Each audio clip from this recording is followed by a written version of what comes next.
Carpathians, one of the most beguiling and mysterious regions on Earth. Over the centuries, it spawned countless legends and inspired sinister depictions of a place often viewed through a darkened lens. But as we showed in episode 1, the reality of this preternaturally beautiful mountain range is very different from the fevered imaginings of Bram Stoker's Gothic prose. Here is the last great wilderness in Europe, where predators like wolves, bears and lynx still roam freely, and traditional rural cultures survive despite the rush to modernize. This time we follow the southern arc of the mountains, from the Iron Gates, a deep gorge carved by the Danube, and heading east through national parks, past hot springs, ancient citadels, monuments, wineries and medieval villages. We rejoin the Danube on the other side of the mountains, where it branches like an enormous tree to form its dendritic delta.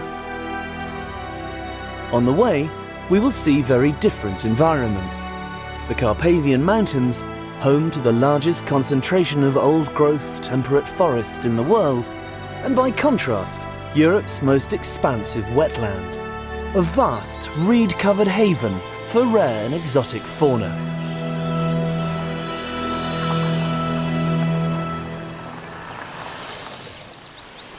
The Carpathian Highlands are a catchment zone for hundreds of water systems that flow inexorably into the Danube, like the Cherna River, which converges just below the Iron Gates. As with much of Romania, this is an area rich in history. In this place, Roman Emperor Trajan built the first bridge across the lower Danube, enabling the deployment of troops for the war against Decebal, king of the native Dacian tribes, whose depiction you can see carved 40 meters high into the cliffs at Orshava.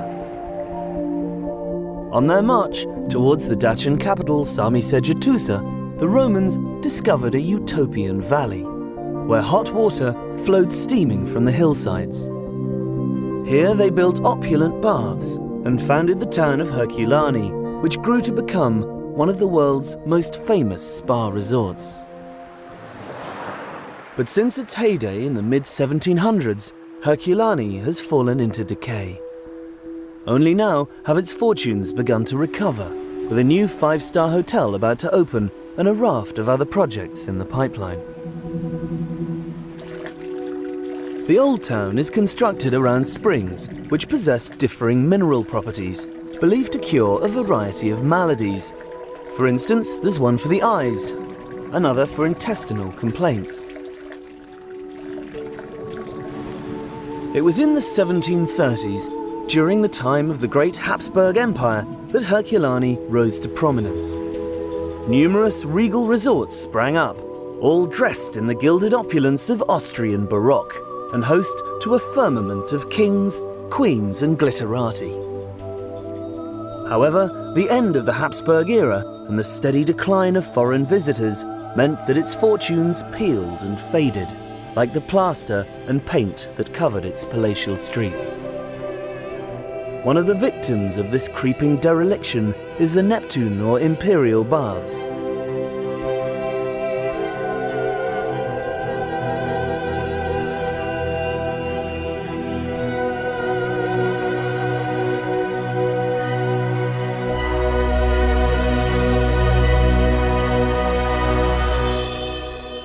It's an absolute tragedy when you think that this used to be arguably the grandest spa resort in Europe.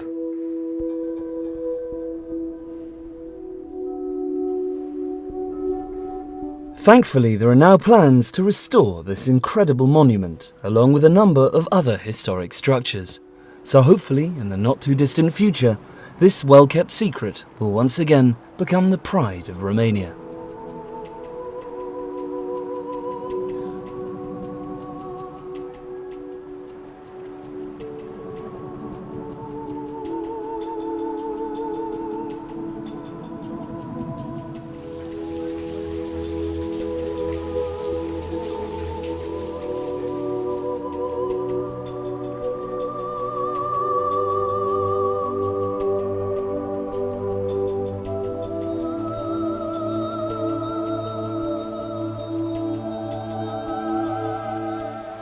An edifice less likely to collapse anytime soon is this concrete leviathan. A communist-era construction that, like a Russian doll, hides deep in its belly a priceless treasure. The original Roman spa. A building within a building, these baths are almost unchanged from the days when legionaries and centurions alike immersed themselves in their healing waters. The fame of the springs was such that it spawned a legend from which the town took its name.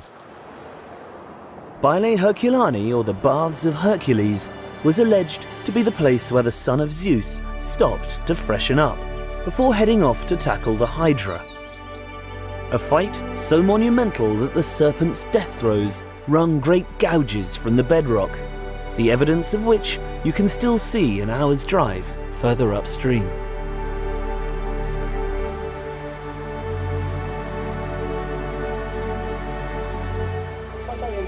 For the majority of Herculani's residents, however, the easiest way to enjoy a thermal bath is to head to one of the communal open-air watering holes on the banks of the river.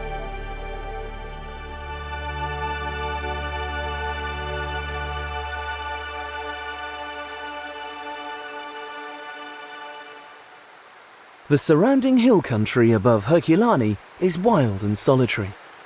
With high rainfall and a filigree of streams, the local people still harness the power of water to help with the daily grind.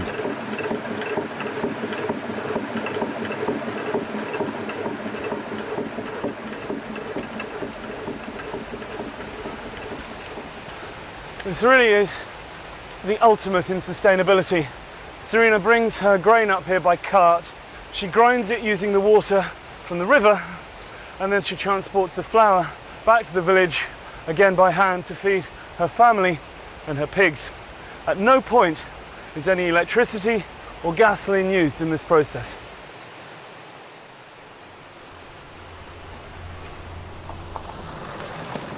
It is the preservation of these cultural traditions that makes rural Romania such a unique place. With the rush to modernise, much of this may soon be lost, along with sustainable farming methods and a natural symbiosis with the landscape.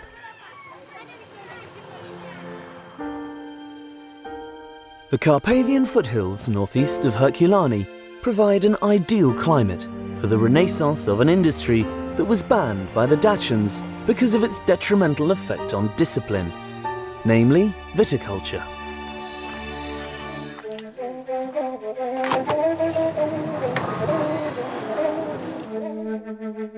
Today, entrepreneur Șerban Dâmboviceanu is combining age-old agricultural methods and the latest technology with award-winning results. The natural environment here makes a microclimate, which is very good for the wine growing. So the forest contributes to the flavour of the grapes? Yes, exactly. Our vineyards are surrounded by very old natural forest, so this microclimate helps a lot in getting a very original taste. When we took over this place, we found only ruins after the communists, and we had to start again from zero. So we replanted again everything, and we renovated the cellars. In fact, at the beginning I was thinking this activity more like for a hobby, but there is a lot of hard work, and now it's taking all of my time. And of course it provides employment for lots of the local people. Yes, and this also brings me satisfaction to see those people having a job, and which gives them life back. And I see their children who like this, and maybe, who knows, they will start studying enology, because what we do here, we do for generations. And what are your plans for the future? We want to extend our cellars, and we plan to build guest rooms and also a new tasting room. It's very good for us to show to our customers how we grow the grapes, how we do the wines, and we want also to offer people, besides the visit of the vineyard and of the cellar, we want to visit the surroundings, which are very nice in the Carpathians. There are beautiful places to visit. Heading across the southern arc of the Carpathians, we reach another spa town, where for years people have been harnessing the hot springs, not just for bathing, but to provide energy. Kálmán is a community edging ever closer to the ultimate goal of living entirely off the grid. An unlikely example of this is the venerable Kozia monastery. Beneath its serene, picturesque exterior lurks an innovative heart that pumps and processes geothermal water to produce electricity and heat. Zona este cunoscută de acum 2000 de ani, când romanii au venit și au lăsat castul roman în partea stângă a Oltului, care de fapt au găsit acolo, este la interferența Ardealului și cu țara românească, și acolo existau acele bălți de sulf, de apă geotermală, dar care era la suprafață. Și într-adevăr și ei foloseau, după care locul acela a rămas până 80, când s-a construit barajul, care de fapt a și acoperit apa respectivă, iar asupra izvoarelor minerale, cum se zic, acele curative, și-au pierdut din eficacitatea care a fost originală, ea dinainte, până a fi cursul râului normal. Iar pe cealaltă linie este energia electrică, care este binevenită. Este un câmp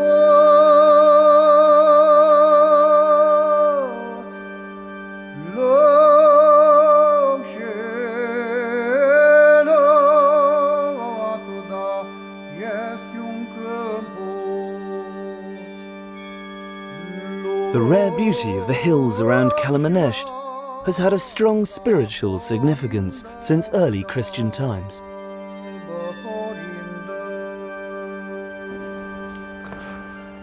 It's amazing to think that for hundreds of years before the monasteries sprung up in this area, monks were coming to these grottos to meditate, to contemplate, and to live, eat, sleep, and spend their days communing with God in total isolation.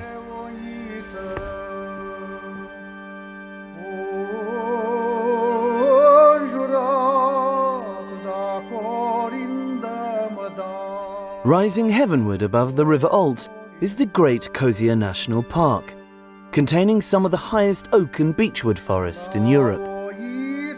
Although Romania's old-growth hardwood areas are particularly vulnerable to illegal logging, thanks to successful management and the vigilance of park wardens, this mountainside stands a good chance of remaining intact.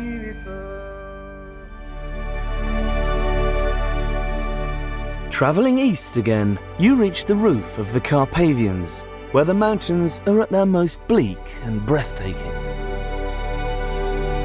Here, the serpentine Transalpina coils around cliffs and snow-capped peaks, providing one of the most beautiful and precipitous drives in Romania. It is from these lofty heights that you can truly see the scale of the wilderness.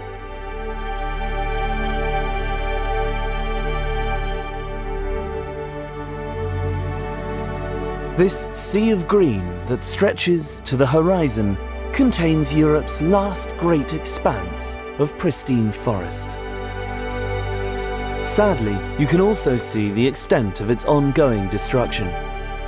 Below the tree line, much of the forest has already been lost, in part due to the restitution of land to private individuals who then harvest the wood or sell on the logging rights. I am on my way to meet one of the most outspoken of these landowners, a well-known figure who works tirelessly to address this and many other social problems.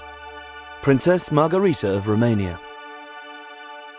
Restitution and private property, for me anyway, this is where I'm coming from, is absolutely essential to a modern democratic state.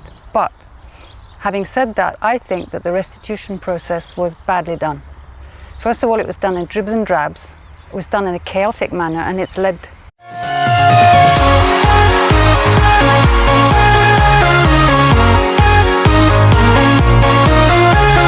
to chaos, just what you're talking about, the deforestation, corruption, selling of wood on the black market, illegal logging. If people can get away with wreaking absolute havoc, then they're going to keep doing it. First of all, you need a good legislative framework, you need a good body to enforce that, and then you need sanctions and incentives. Obviously, you're not going to just punish people, it's ridiculous. And there are quite good laws, but they're not respected and they're not enforced.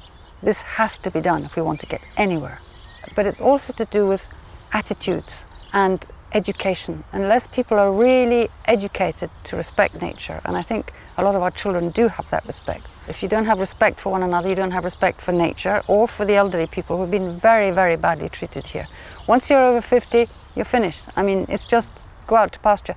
So my foundation is linking the old and the very young in all sorts of activities together, and they're learning from each other and they both value each other. And I think this is a vital importance. And a lot of people said to me, you can't raise money for your foundation because old people are not sexy.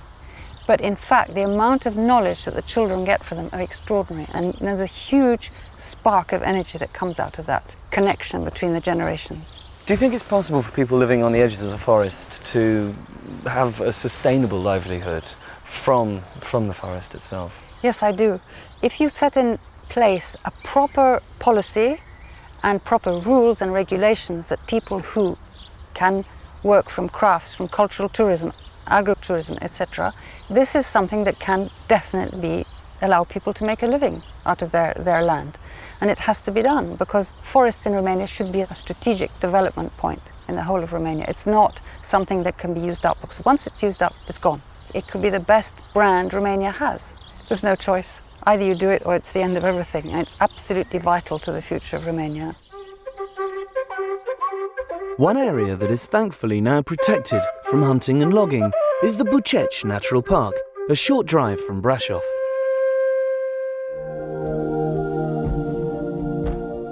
For an overview, the more intrepid can hire a microlight tour of the surrounding wilderness. Not necessarily something to do on a full stomach, however.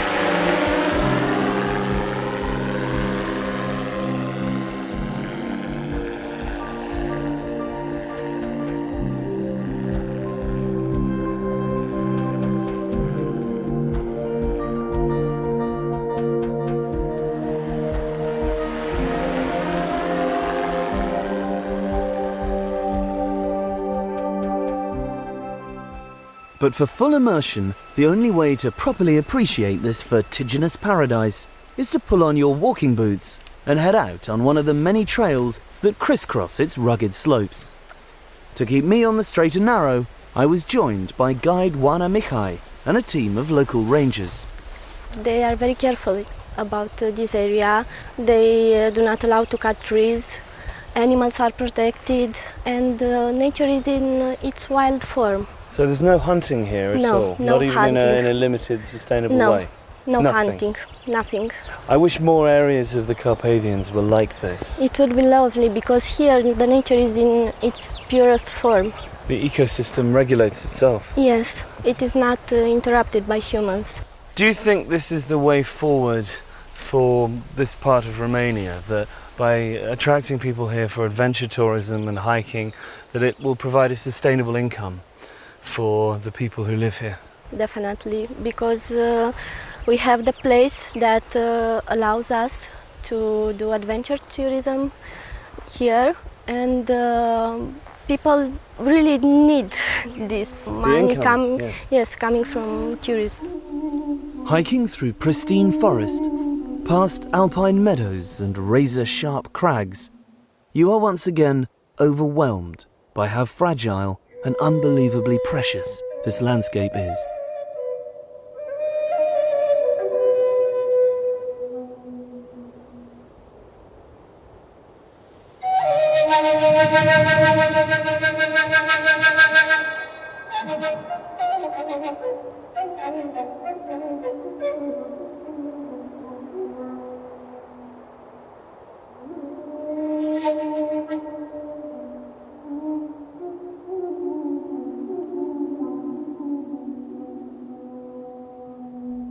The main base for exploring Buceci is Bran, which is dominated by an impressive Gothic castle. A popular spot for Draculophiles, despite its origins as a minor border keep, with no connection to Vlad the Impaler whatsoever. Nevertheless, Bran Castle is a good example of successful restitution. Its Gothic splendour draws tens of thousands of visitors every year, and the tourist industry here is booming. The castle was nationalized in 1948 together with all other royal assets. In 2001, a new restitution law was adopted. At that time, the owners filed a claim for restitution, and 5 years later, in 2006, they managed to finish the restitution process. It took only 5 years. In many other cases, it took much more. In some cases, claims are still not settled. So it is a successful story. The new owners have started a very comprehensive renovation program, and as a result of that, a number of houses in the castle's park have been renovated, and the number of rooms in the castle. The number of tourists has increased ever since 2006 at a rate of 15 to 20% per year. That makes it a much better tourist attraction. And the castle is now open to private events. It happens on a very frequent basis that people are coming to celebrate to Bran Castle. As a result, the whole village of Bran profits from the restitution. How do you as a Romanian feel about most people associating Transylvania so closely with Dracula? Well, some Romanians believe that Dracula being associated so closely to Transylvania, it's an insult to Vlad the Impaler, who was a hero of Romania and has defended the land against the invaders. Personally, I believe that the myth of Dracula, it's a very good story, it's universal, people want to hear about it, and therefore we should use it and be proud of it. If you prefer somewhere a bit wilder and more in keeping with the surrounding environment, there are also a number of spectacular lodges that offer a more authentic way to experience this breathtaking area. Like one overlooking 2 national parks high on the Balaban Hill outside town.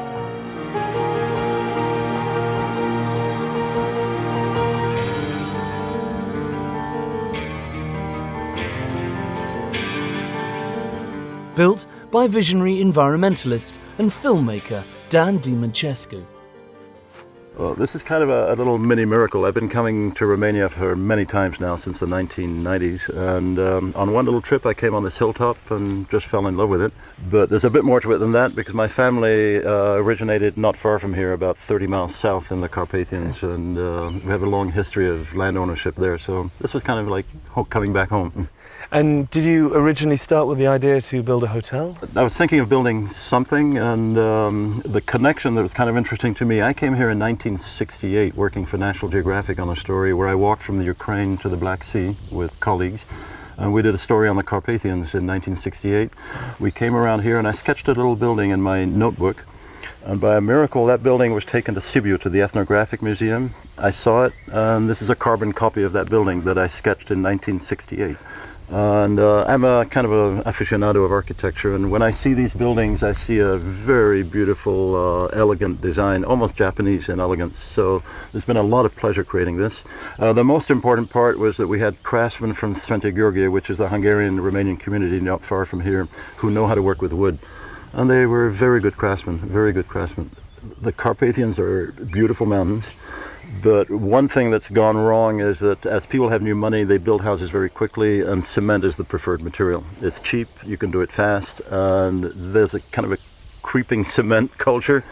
And it's been very difficult, at least with Romanian friends, to persuade them that peasant or local architecture is the right way to go, that it can be modernized. Because there's still that memory of ancient peasant homes with the animals and the smells and all of that. So I think we're, right now in these years, we're beginning to see the bit of a shift where Romanians are realizing that there's something pleasant about this, and that the modern concrete building may not be the most comfortable environment. Visiting settings like these helps give you a real insight into traditional Romanian life. It's also worth sampling the local cuisine with a glass of palinka, and if you're lucky, a bit of live music.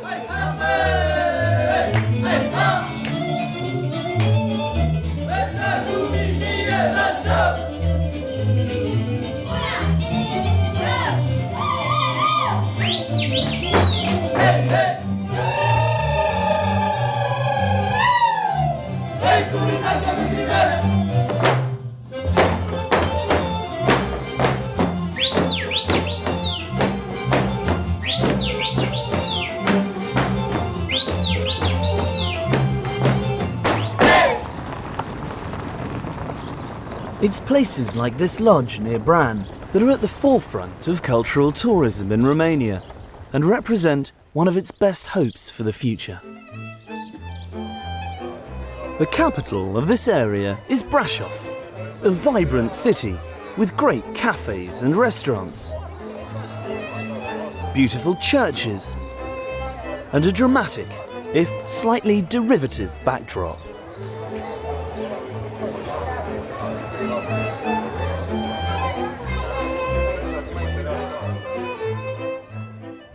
From here, you can head north to experience Transylvania's Saxon communities.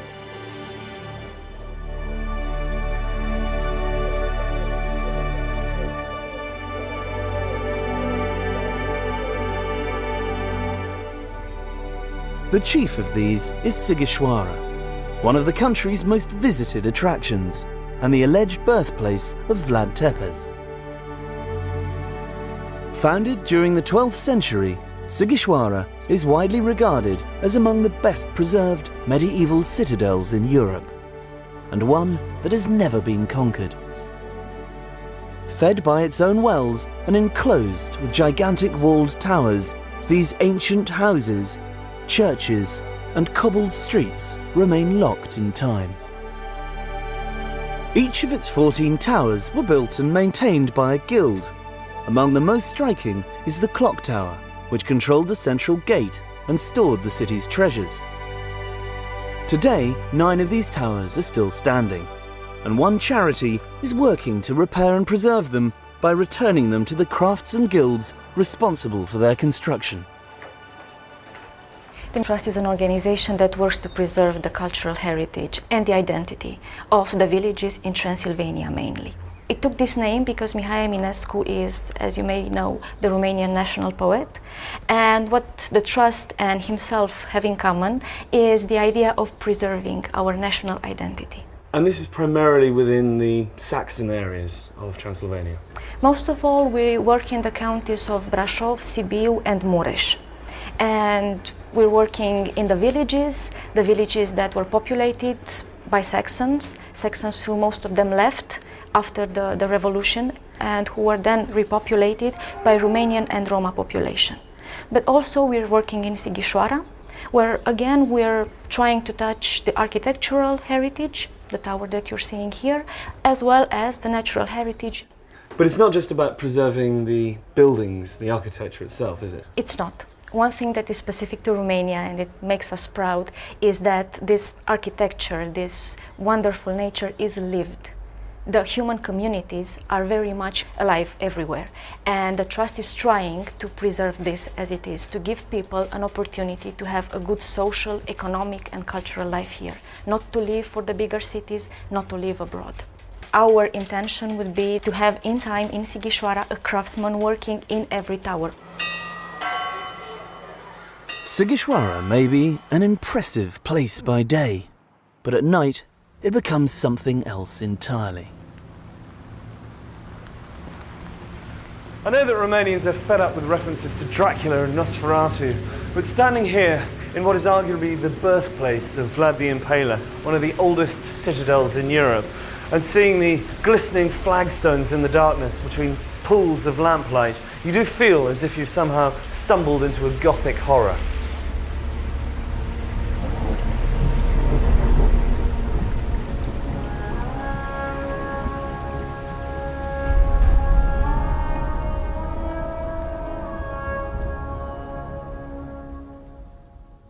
As we continue our journey towards the coast, the mountains give way to lush pasture and rich agricultural land, once again ideal for Romania's burgeoning wine industry.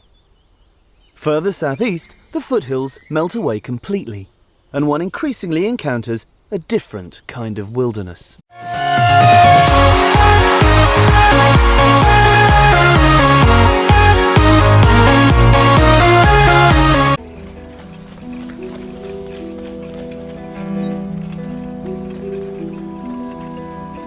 When Romania joined the EU, many of the old ineligible factories, hastily built under communism, had to be abandoned. Today, they are slowly rusting and crumbling back into the ground, providing an unlikely haven for wildlife. Here in Kalarash, the old steelworks serve as a backdrop to what has become a vibrant wetland and a sanctuary for birds.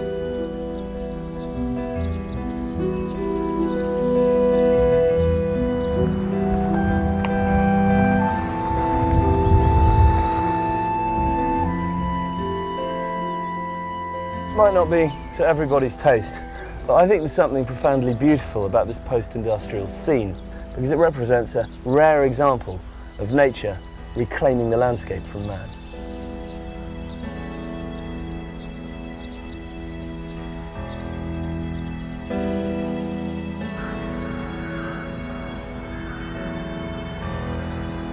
The water that flows out of the Kalarash lakes continues a short distance to merge with the Danube. Now even larger than when we saw it last, and thanks to the vast alluvial plain it has to cross to reach the coast, about to undergo a dramatic transformation.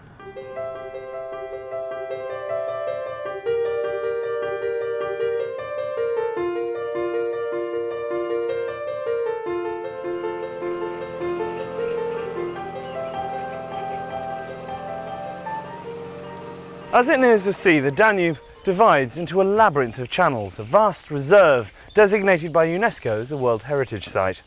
If Ceausescu had had his way, all of this would have been drained and converted into farmland. Instead, it remains the largest wetland area in Europe and one of the most biodiverse regions on the planet.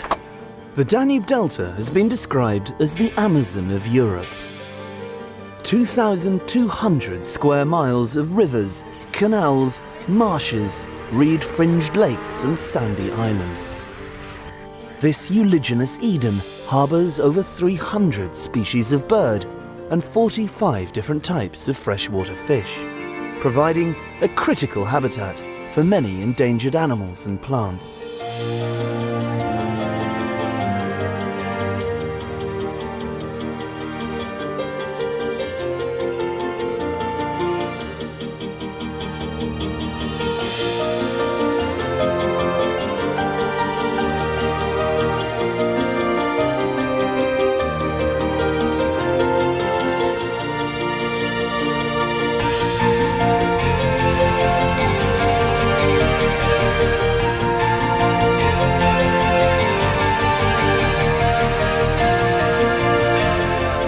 A multitude of people come here every summer to savour life on the water and sample the Delta's unique cuisine, and restaurants and hotels like this one, situated on the banks of the Sulina Canal. Gabi, this is all traditional local food from the Danube Delta, yeah? Yeah, sure. The name is Chorba of Storchak, of som. This is a som. This is a very expensive fish here. Yeah. The som means sleepy fish, yes? Sleepy fish, yes. Okay. So it's very lazy. To translate, yes. Okay. Yeah, it's very lazy, yeah. It's very important, traditional chorba, to have a lot of fish. This much.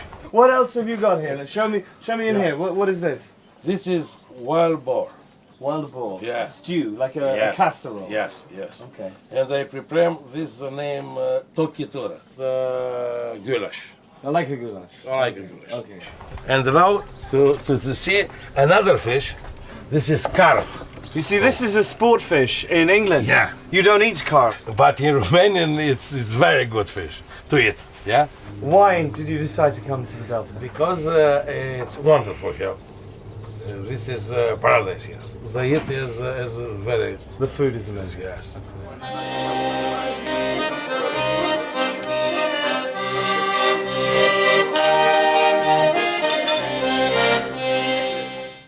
One of the most beautiful parts of the Delta is Letia Forest, the oldest national park in Romania, located between the Sulina and Chilia branches of the Danube. Access is by horse and cart from Letia village, a community that can trace its ancestry back to the Lipovan immigrants who came here over 200 years ago to escape persecution by the Russian Orthodox Church. This is the most northern subtropical forest in Europe. It's the habitat of a plethora of fauna, the largest being the Danube Delta horse, subject of much recent debate following its unscheduled release in the wake of communism.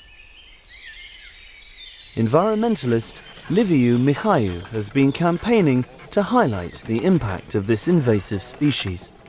I know there's been a lot of controversy about this issue. Some people have said they should be culled, other people say they should be allowed to roam free here in the forest, but there has been an impact, hasn't there? Already a visible impact.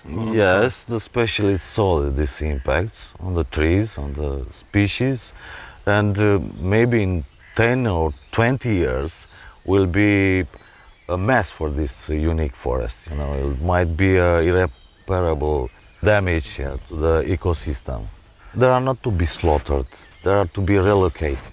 Maybe 100 of these horses maybe remain here for the tourists. And maybe one day we'll have a Romanian Mustang, you know, in this forest, after 5 or 6 maybe generations, you know. Of course. The traditional way of life here in the Danube Delta, as with other remote corners of Romania, remains largely uninterrupted. Man living in harmony with nature, although sadly that is beginning to change. The biggest influence, both in terms of its destruction or salvation, once again is us. The exodus of inhabitants is dwarfed by the annual influx of tourists. As with some areas we've seen, unsympathetic development is burgeoning, while riverbanks and waterways are being damaged by speeding traffic. But there are people and organisations working to save this watery paradise. Like an initiative to encourage a more harmonious approach to exploring the delta. I caught up with founder and former Olympic canoeist Ivan Pățaican, for whom this region has always had a personal significance. Copilăria mea a fost frumoasă. De mic, primul lucru pe care mi-l aduc aminte că m-am trezit într-o dimineață în baltă cu bunicul meu. Eram în vârful bărcii așa.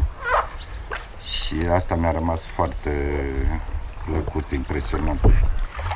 Școală, îmi plăcea la școală să merg, pentru că de foarte multe ori la școală trebuia să mă deplasez cu barca. Toate lucrurile astea erau pentru mine normale, iar nicio clipă nu m-am gândit că voi ajunge și în sport. So now you've moved back here and you're involved in various projects. What are you doing? Este proiectul România care promovează un turism lent, care promovează tradițiile și cultura din zonă, protejează și natura. Așteptăm și turiști care să respecte această frumusețe de Toro, you're working with Ivan on this, yes? Yes, and it's a great honor for me.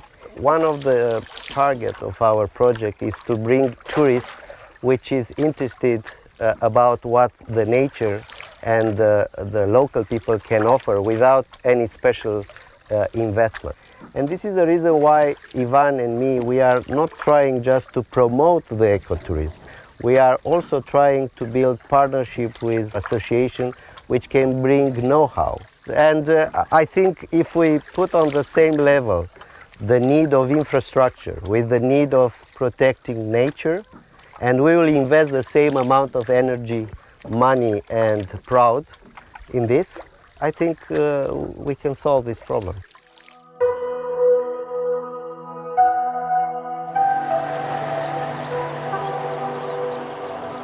Despite its natural beauty, the Danube Delta is one of Romania's poorest regions, with some local communities lacking even basic services, such as electricity, running water and waste collection. Many of the inhabitants rely on subsistence agriculture and fishing, with communities depending on the summer months to generate sufficient income to survive through the winter. While the delta still has an abundant supply of fish, numbers are declining rapidly due to overfishing and poaching. Today, 5 out of the 6 species native to this region are listed as critically endangered. Standing between them and extinction is the last line of defence, the people whose job it is to protect this fragile ecosystem. This is Firol and Vasily. They're part of the Delta police team. Their job is to come out here at night and try to catch the poachers, which is not an easy task. As dawn breaks, we join one of the other teams out on patrol. Tensions are high as news comes through of a potential sighting.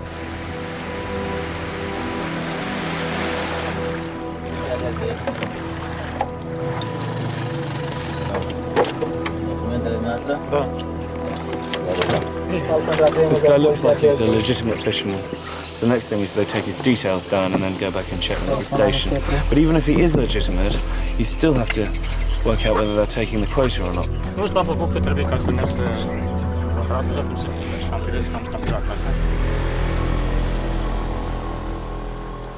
Pentru a forma un om să lucreze pe linia asta de muncă e foarte greu pentru că delta Dunării are o întindere foarte mare, o suprafață foarte mare și fiecare ar trebui să cunoască exact zonele în care lucrează, în care își desfășoară activitatea.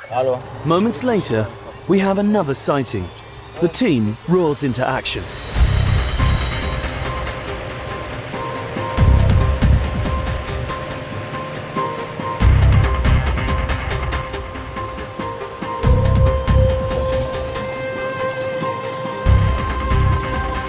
We could hear the distant hum of an engine, but it was proving difficult to pinpoint its location. With hundreds of square miles of overgrown waterways, this can be mission impossible. Why do you think that guy got away?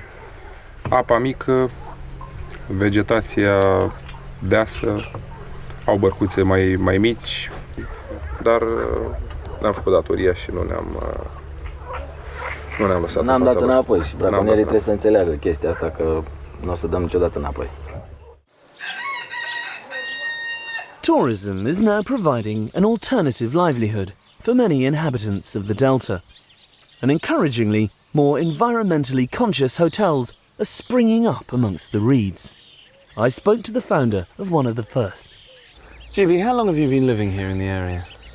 Yeah, I started for 10 years ago, walking and travel around the area, the Dobroja country, and I get an inspiration from the peasants' houses.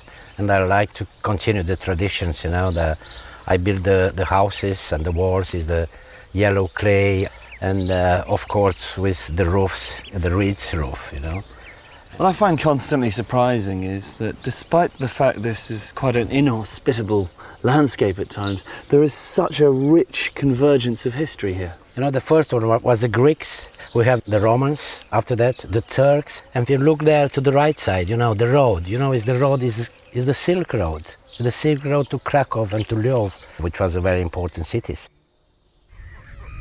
Getting out on the water and seeing the wildlife may be one of the chief reasons for visiting the Delta, but the cultural landscape is equally compelling. Like the medieval villages of the Carpathians, the traditional way of life has endured here, unchanged for hundreds of years. I love the fact the boats are so old and well maintained. I mean, you can see that one's been patched up there. Those boats are typical fishermen's boats, lipovans, the Russian fishermen, you know. And how you see, you know, they put two boats together, you know, when they take the nets off from the water, you know, it's like a real catamaran. Yeah, they stabilise them. Very stabilised. Clearly they can't do this all year round, because looking at the amount of fish they're pulling out, if they did that every day, there wouldn't be any fish left in the lake. I mean, how long does the fishing season last? It's a special situation with this lake. It's called a Babadag lake. The fishing season is an all year season. The guys from here have a special fish farm for the small fishes, you know. So they're constantly restocking the lake with young fish. Yes. How often do these guys come out here? They are coming daily, except on Sunday. They start rather early in the morning, 3:30, 4 o'clock. They already get a breakfast around 6 o'clock, you know, and around 10 o'clock they have a fisherman soup. It's been their lunchtime. And they make that out here? Yeah, they make it in their boats. It's an old tradition. Bon appetit, Charlie. Yes. Oh, that's sensational. Yeah. I tell you what, I know they eat this every day, 365 days a year, but I wouldn't get tired of it. It's pretty good, isn't it? Yeah. Well, they're really strong and slim guys, you know. You can see it. Yeah, absolutely. I think the taste, you know, is the water lake, you know. Well, there's so many fish in this lake, it seems that the water's probably like a natural fish stock anyway. Yeah. So, not so sure about the brandy, but Not the would brandy. they be having brandy at this time of the morning? You know, they start to have a brandy very early in the morning and very late in the night time, you know. Well, of course, they're Russian. That is typical Russian tradition, you know, to enjoy the vodka. You know.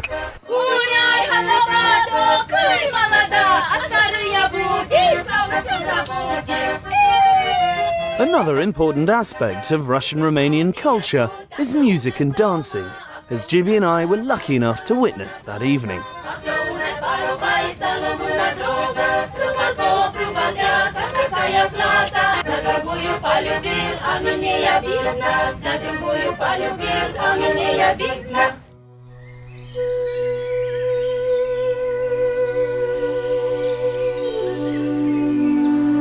As the delta finally merges with the Black Sea, this part of our journey comes to a close. Over the last hour, we have seen many contrasting environments, all of which are fragile, stunning, and irreplaceable. Romania is a country of epic beauty, boasting Europe's largest surviving area of virgin forest and its greatest wetland. But these are not just worth preserving for dry academic reasons. It's landscapes like the Danube Delta and this one here in the Carpathians that could ensure a lasting prosperity for the people of Romania. If they're properly protected and managed, then they'll become an inspiration and an example to the rest of the world. However, if the rivers are polluted and the forests felled at their current rate, then this whole region will resemble that hillside behind me, as bleak and ecologically barren as Snowdonia or the Highlands of Scotland.